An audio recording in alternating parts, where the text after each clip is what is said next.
Un atome, c'est quoi? Eh bien, prenons la matière. Par exemple, une chaise ou bien une lampe, ou bien encore moi-même, tiens, ou même de l'air. Eh bien, si on zoome sur tout ça, toute cette matière, mais alors vraiment, vraiment, vraiment beaucoup, on découvre que la matière est en fait constituée de minuscules briques que l'on appelle les atomes. Atome, ça veut dire que l'on ne peut pas diviser.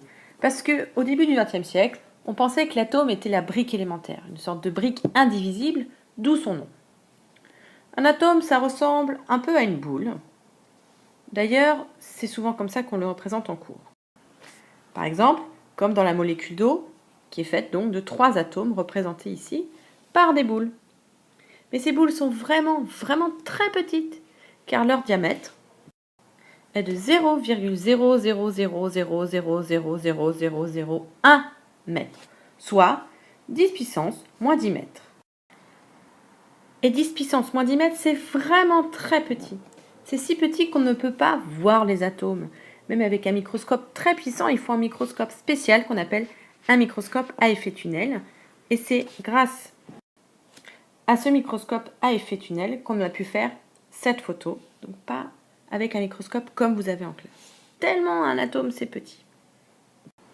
Au début du XXe siècle, Rutherford découvre qu'en fait, l'atome n'est pas juste une boule de 10 puissance moins 10 mètres de diamètre, mais qu'au centre, on trouve un objet qu'il va appeler le noyau atomique. Ce noyau est vraiment tout petit. Il fait 10 puissance moins 15 mètres de diamètre. Sur ce dessin, on l'a donc dessiné beaucoup plus gros que dans la réalité. Dans la réalité, si l'atome était grand comme un terrain de football, alors le noyau serait au milieu et serait grand comme un pois chiche. Pas très grand, hein. Alors en fait, mon terrain de foot, il est quand même pratiquement vide. Eh bien l'atome, c'est pareil. Il est pratiquement entièrement constitué de vide. On dit que la matière est lacunaire. La matière est concentrée à un endroit tout petit. Le reste, c'est du vide. Eh bien, regardons-le de plus près, ce noyau. Si on zoome dessus, on voit qu'il est constitué de particules. Ces particules, on les appelle les nucléons. On trouve 2 sortes de nucléons, les protons et les neutrons. Au lycée, on dira que ce sont des particules élémentaires, donc indivisibles. En fait, il se trouve que c'est faux, puisque les nucléons sont eux-mêmes constitués d'autres particules qu'on appelle les quarks. Mais ceci est largement hors programme, donc on dira que les protons et les neutrons sont des particules élémentaires. Que pouvons-nous dire sur ces protons et ces neutrons? Tout d'abord, ils ont environ la même masse. Ils sont lourds, ils pèsent chacun 1,6 puissance moins 27 kg.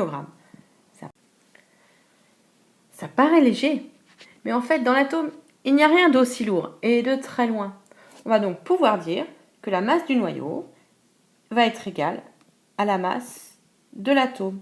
Toute la masse de l'atome est contenue dans le noyau. On peut voir également que le proton est chargé. Il a une charge de 1,6 puissance moins 19 coulombs. Et comme ce proton est indivisible, c'est une particule élémentaire, on ne pourra pas trouver dans la nature de charge plus petite que la charge du proton. On va définir ce qu'on appelle la charge élémentaire. Toutes les charges de la nature seront des multiples de cette charge élémentaire. On la note E. Et sa valeur, c'est bien 1,6 10 puissance moins 19 coulombs, soit la charge du proton. Le neutron, quant à lui, comme son nom l'indique, est neutre, il n'est pas chargé. Dézoomons et revenons à nos atomes. On vient de voir que le noyau, formé de protons chargés positivement, est donc, lui, chargé positivement. Or, on sait que l'atome est neutre, il n'est pas chargé. C'est donc qu'il y a dans l'atome des particules chargées négativement qui équilibrent la charge de l'atome. Ces particules, ce sont des électrons. Que sait-on sur les électrons? On sait que les électrons sont très légers, puisque la masse de l'atome est la masse du noyau. On voit bien que leur masse est égale à 9,11 10 puissance moins 31 kg, soit 10 000 fois moins que la masse du neutron ou du proton.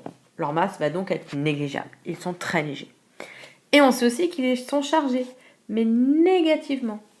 En fait, ils ont exactement la charge opposée à celle du proton, soit une charge élémentaire, mais cette fois-ci négative.